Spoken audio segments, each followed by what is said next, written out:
So while I was in Calgary, I was making a lot of pour-over coffees, and it made me realize I don't have a carafe, and I'd like to have one, and so I went to 8 ounce, and I bought one. And so I thought, let's do an unboxing, and so that's what I'm doing. Nothing too crazy for this unboxing.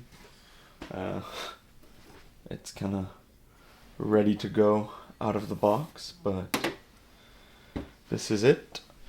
I got a carafe from TIMEMORE.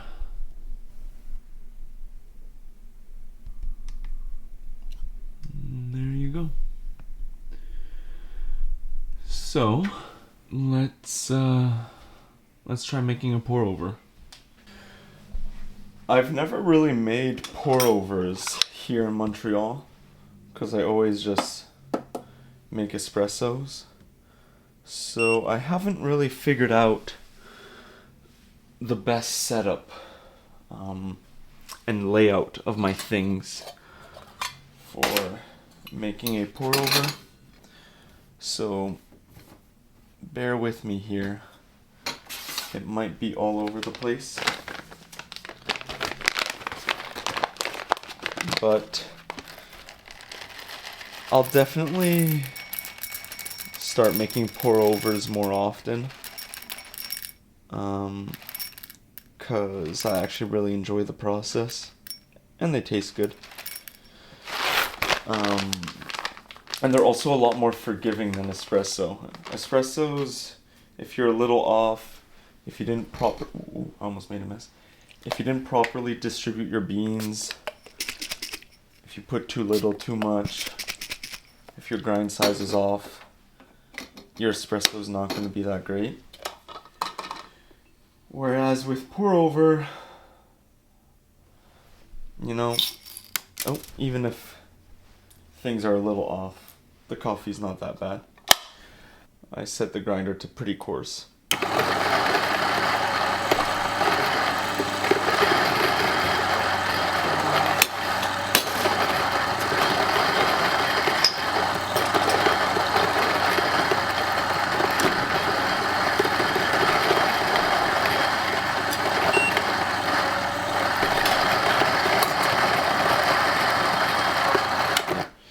I'm going to stop the beans real quick because I just wanted to make a comment on the actual. I should have said this at the start. Really nice carafe. It looks cool. I also like that it came with a lid. I got the larger one of the two, so I can make larger batches. And also the guy at the store said that these TIMEMORE ones are pretty resistant. And I'll touch on this in a future video, but I bought a manual hand grinder and my plan is to do a road trip. So, you know what? I don't actually know if I'm going to bring this, but I like the idea that if I do, I don't have to be too worried of breaking it. But yeah, looks cool. I like its shape. I finished grinding the rest of the beans, and I turned the kettle on and let it heat up because it gets pretty loud. Now let's actually start making our coffee.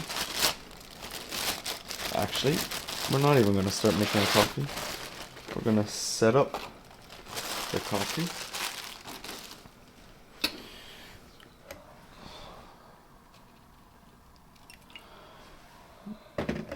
So I like wetting the paper first. I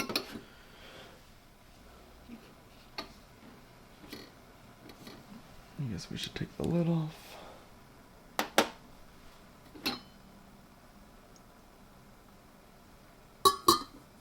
Put that there.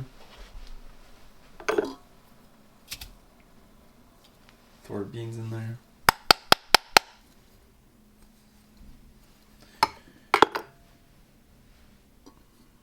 Give it a little shake.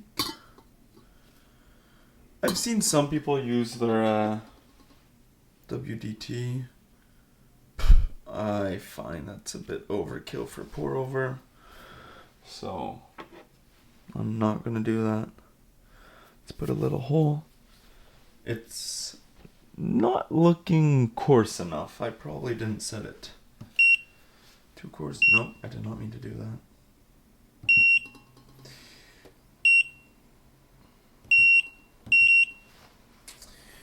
All right.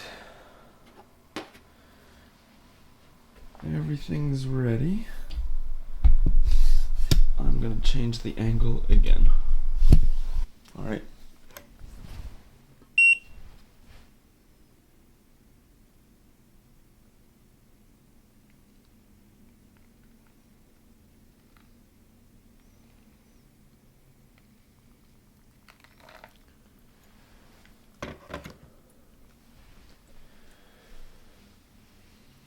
Okay, so quick observation. This was a lot more fine than I was doing it back in Calgary. So I'll keep that in mind the next time I make pour over, because I think I like it more coarse than this. But that's okay. Like I said earlier, I find pour overs are a lot more forgiving. So even if you don't grind it at the right setting, you'll still get good coffee. Right now, I guess my recipe is,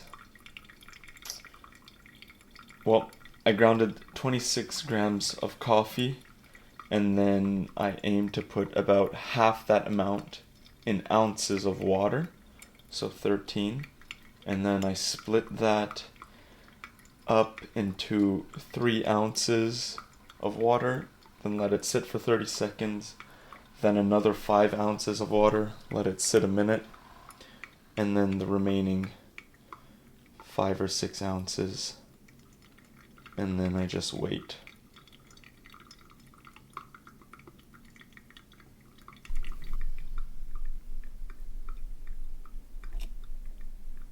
We'll just let it sit until all the water's down.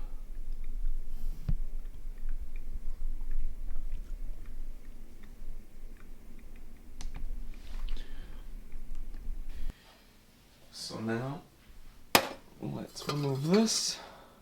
We can give it a bit of a shake.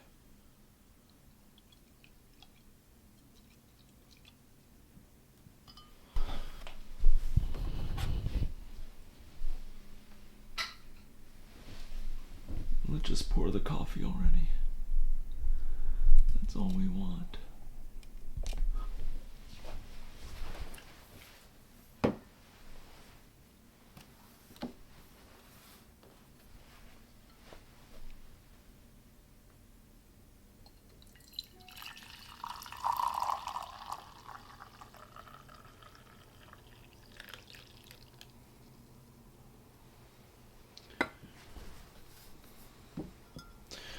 Nice.